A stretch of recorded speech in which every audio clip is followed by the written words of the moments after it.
বাংলাদেশের রাজনীতিতে দীর্ঘদিনের চর্চিত বিভাজন এবং অনিশ্চয়তা যেন নতুন মোড় নিয়েছে। শেখ হাসিনা সরকারের পতনের পর গঠিত অন্তর্বর্তী সরকারের নেতৃত্বে অধ্যাপক মোহাম্মদ ইউনূস, যার প্রতি দেশের একটি বিশাল জনগোষ্ঠী এবং আন্তর্জাতিক মহল এক ধরনের প্রত্যাশা এবং আস্থার প্রতীক হিসেবে তাকিয়েছিল। কিন্তু সময় যত গড়িয়েছে সেই আস্থা যেন পরিণত হয়েছে প্রশ্নে, আর প্রত্যাশা রূপ নিয়েছে চাপের, কখনো সরাসরি, কখনো নিঃশব্দে। প্রধান উপদেষ্টার পদত্যাগ ভাবনা যতটা ব্যক্তিগত হতাশা থেকে উৎসারিত, ততটাই তার রাষ্ট্রীয় কাঠামোর এক গভীর সংকটের প্রতিফলন। ৯ মাস আগে যে ঐকমত্যের ভিত্তিতে তাকে সামনে রেখে অন্তর্বর্তী সরকার গঠিত হয়েছিল, সেই ঐকমত্যের অবক্ষয় এখন চোখে পড়ার মতো। বিএনপি যেমন নির্বাচনের সুনির্দিষ্ট রোডম্যাপ ছাড়া সহযোগিতা অব্যাহত রাখতে চায় না, তেমনি এনসিপি নির্বাচন ও সংস্কার একসঙ্গে যায়, যেখানে আগে বিচার পরে ভোট মনোভাব অনেকটাই স্পষ্ট। আর এই দুই বলয়ের মধ্যে পড়ে ইউনূস প্রশাসন একরকম জটিল ভারসাম্য রক্ষার দায়িত্বে নিযুক্ত হয়েছেন, যেটি সহজ নয়, এমনকি সম্ভব কিনা সেটাও এখন প্রশ্ন সাপেক্ষ। অন্যদিকে সেনাবাহিনীর অভ্যন্তরীণ অফিসার্স অ্যাড্রেসে সেনাপ্রধান জেনারেল ওয়াকারুজ্জামানের যে বার্তা উঠে এসেছে, তা শুধু একটি নির্বাচনের সময়সূচি নয়, বরং সেনাবাহিনীর ভূমিকা, সরকারের গ্রহণযোগ্যতা এবং প্রশাসনিক নিপুণতার ব্যাপারে এক প্রতীকী ঘোষণা। নির্বাচন জুনে হবে নাকি ডিসেম্বরে, এই বিতর্ক এখন শুধু তারিখ নির্ধারণের মধ্যেই সীমাবদ্ধ নয়, বরং তা একটি আদর্শিক দ্বন্দ্বের বহিঃপ্রকাশ। যে প্রশ্ন এখন উঠছে তা হলো, এই সরকার কি সংস্কার বাস্তবায়নের জন্য সময় চায়, নাকি এই সময়টাকে ব্যবহার করছে রাজনৈতিক গুটি সাজাতে? যত দিন যাচ্ছে, প্রশাসনের নানামুখী দ্বিধা, আইন শৃঙ্খলা পরিস্থিতির নাজুকতা এবং সরকারের উপদেষ্টাদের প্রতি রাজনৈতিক দলগুলোর অবিশ্বাস, এই সমস্ত উপাদান অন্তর্বর্তী সরকারের স্থিতিশীলতাকে প্রশ্নবিদ্ধ করছে। সরকার প্রশাসনের পূর্ণ নিয়ন্ত্রণে নেই, এমন অভিযোগ এখন শুধু বিরোধীদের মধ্যে সীমাবদ্ধ নয়, বরং সরকারের মধ্য থেকেও স্বীকার করা হচ্ছে। কিন্তু প্রশ্ন হলো, এই নিয়ন্ত্রণহীনতার জন্য দায়ী কে? প্রথম থেকেই যে প্রশাসনিক ও বিচারিক নিয়োগ দেওয়া হয়েছে, তা কি রাজনৈতিক ভারসাম্যের প্রতিফলন ছিল, নাকি কৌশলগত আত্মঘাত? আন্তর্জাতিক পরিপ্রেক্ষিত এই সংকটকে নির্ধারণ করছে। ইউনূস যখন ভারতীয় আধিপত্যবাদের কথা উল্লেখ করেন, তখন তা নিছক একটি অভিযোগ নয়, বরং তা একটি ভূ রাজনৈতিক সমীকরণ বা সরলীকরণ, যেখানে ক্ষমতার অভ্যন্তরীণ দ্বন্দ্বের দায়ও বিদেশি ষড়যন্ত্রে চাপিয়ে দেওয়ার প্রবণতা লক্ষণীয়। কিন্তু সত্য হলো, অভ্যন্তরীণ ঐক্যহীনতা এবং সিদ্ধান্তহীনতা যদি বিদ্যমান থাকে, তাহলে বাহ্যিক চাপগুলো আরও বেশি কার্যকর হয়ে ওঠে, এবং এটা প্রফেসর ইউনূসের না বোঝার কথা নয়। ইতিমধ্যে এনসিপি, জামায়াত এবং অন্যান্য রাজনৈতিক শক্তিগুলোর মধ্যে নির্বাচন পূর্ব সংস্কার নিয়ে এক ধরনের প্রতিযোগিতা তৈরি হয়েছে। এনসিপি যেমন বলছে, দক্ষিণ সিটি কর্পোরেশনের ইশরাক ইস্যুতে আওয়ামী আমলের সব নির্বাচন বাতিল করতে হবে, তেমনি জামায়াত বলছে লেভেল প্লেইং ফিল্ড ছাড়া কোনো নির্বাচন গ্রহণযোগ্য নয়।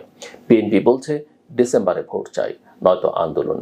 এই বিভিন্ন বলয়ের ভিন্ন দাবিগুলো কেবল অন্তর্বর্তী সরকারের প্রতি চাপ বাড়াচ্ছে না, বরং সেই চাপকে এক ধরনের অচলাবস্থায় পরিণত করছে।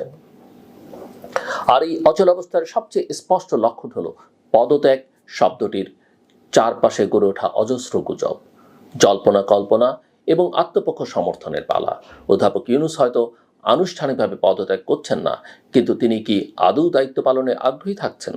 তার সাম্প্রতিক হতাশার বক্তব্য, উপদেষ্টা পরিষদের মধ্যকার দ্বন্দ্ব এবং কাজের গতি সবকিছু যেন এই প্রশ্নকে আরও বৈধতা দিচ্ছে। এদিকে সেনাবাহিনীর অবস্থানও এখনও দ্ব্যর্থহীন নয়। সরকার বলছে সহযোগিতাপূর্ণ সম্পর্ক, সেনা সদর বলছে কোনো মুখোমুখি অবস্থান নেই। কিন্তু সেনাপ্রধানের বক্তব্য, করিডোর প্রসঙ্গে আপত্তি এবং জাতীয় নিরাপত্তা নিয়ে সরাসরি মত প্রকাশ সবকিছু যেন বুঝিয়ে দিচ্ছে এই সম্পর্কের ভেতরে আছে দ্বিধা, দ্বন্দ্ব এবং সম্ভাব্য সংঘর্ষের উপাদান। সরকার বলছে স্টারলিংক নিয়ে ভাবছে, সেনাবাহিনী বলছে এটি সার্বভৌমত্বের হুমকি। সরকারের কিছু সদস্য বন্দর ব্যবস্থাপনা নিয়ে চীনের প্রস্তাব বিবেচনা করছে। সেনাবাহিনী বলছে তা জাতীয় নিরাপত্তা বিঘ্নিত করতে পারে। এই উত্তেজনার মধ্যে জনগণের প্রত্যাশা কোথায় দাঁড়িয়ে আছে? একদিকে সরকারি কর্মচারীরা অসন্তুষ্ট, শিক্ষকেরা আন্দোলনে, এনবিআরের বিক্ষোভ, অন্যদিকে সংখ্যালঘু প্রান্তিক জনগোষ্ঠীর উপর হামলা বেড়েছে। এরই মধ্যে আবার সেনাবাহিনী প্রতিদিন অস্ত্র উদ্ধার করছে, টহল দিচ্ছে, এমনকি ঈদের সময় ঘরমুখো মানুষের ট্রাফিক ব্যবস্থাও তাদের তত্ত্বাবধানে।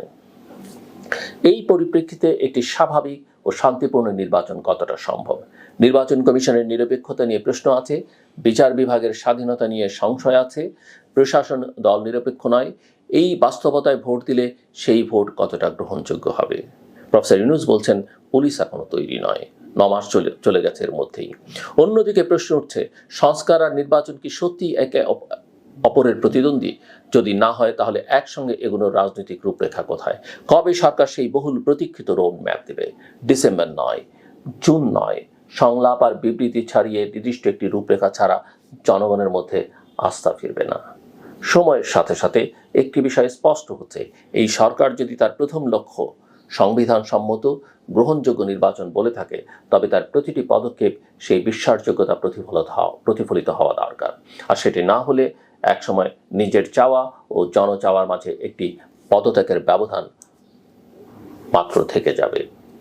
অধ্যাপক ইউনূস চাইলে এখনও দেশের গণতান্ত্রিক রূপান্তরের ইতিহাসে একটি গুরুত্বপূর্ণ নাম হিসেবে অবস্থান নিতে পারেন, কিন্তু তার জন্য তাকে যেতে হবে কেবল নীতির ধারক নন, বাস্তব সিদ্ধান্তের রূপকারও।